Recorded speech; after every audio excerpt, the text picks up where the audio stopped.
I would say I get about 5 to 10 watches per day. Everything from a Seiko battery change to Journe, Vacheron high complicated pieces.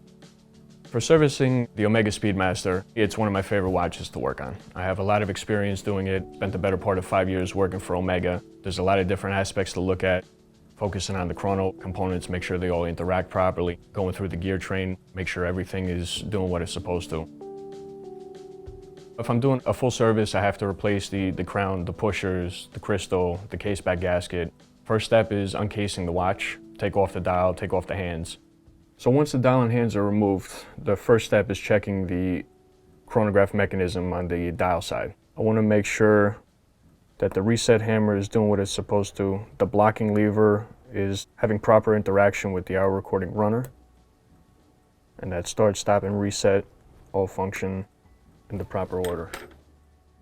Once I determine that's okay, that's when I start the disassembly of the movement. And as I go through, I check all the surfaces. Is there any excessive wear and tear on any of the components? This is the component that relays the information to the dial side of the mechanism.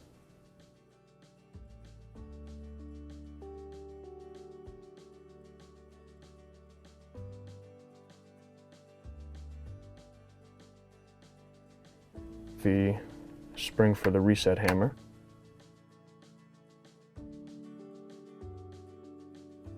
Now I'm going to remove the bridge that holds in the chrono runner and the minute runner for the chronograph. And this also has the jumper underneath that dictates runner is allowed to jump. The minute runner, intermediate, and the chrono runner. I'm just checking to make sure all the teeth are intact, there's no damage, there's no burrs, and the pivots are in good shape. Next there's the spring for the chrono runner.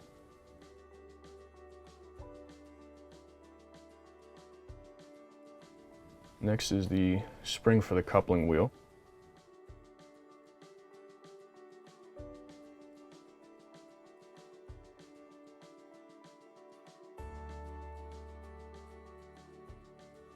Next we'll remove the coupling wheel and the bridge.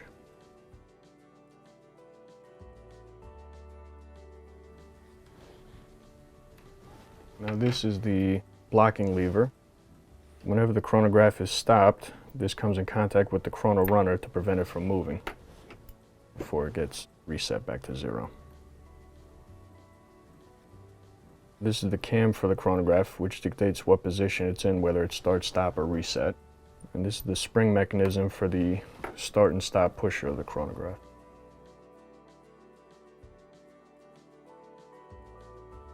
Next is the stem bolt for hammer. This is the part of the reset for the chronograph with its very delicate spring.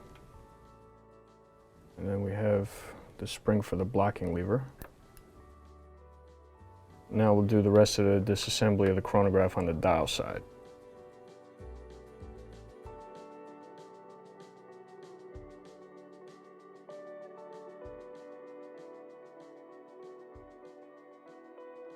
This is the spring for the reset pusher.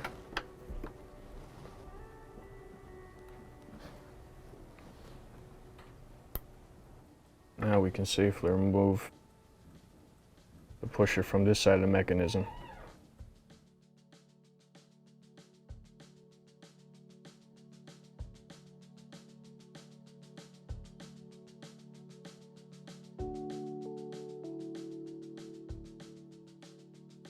Alright, so that's that. We'll take off the hour wheel.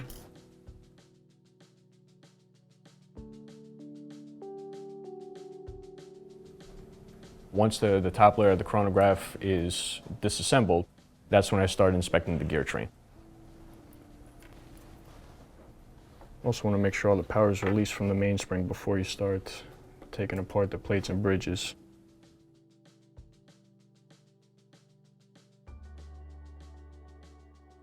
Now for the driving wheel.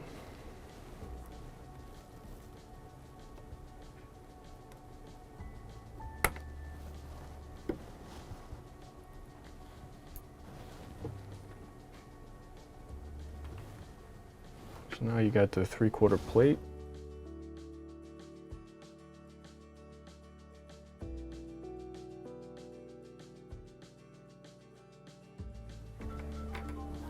Underneath here is the crown wheel for the winding mechanism.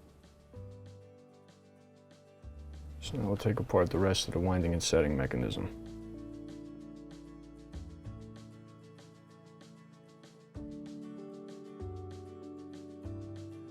Move the cannon pinion, which is fitted to the center wheel. It's what the minute hand gets fitted to.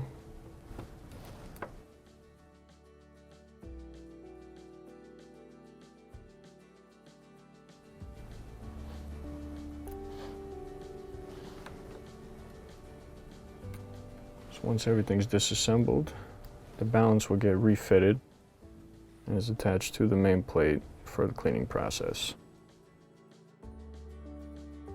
Once I go through, determine all the gears are proper, everything is in good shape, all it needs to be is cleaned, I will put it into cleaning baskets, goes through the ultrasonic.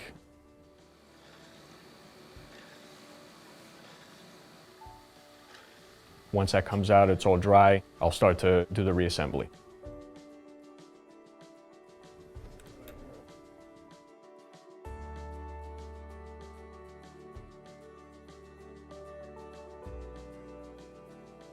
Here at Manfredi, we think service is truly the only time that you can deliver luxury.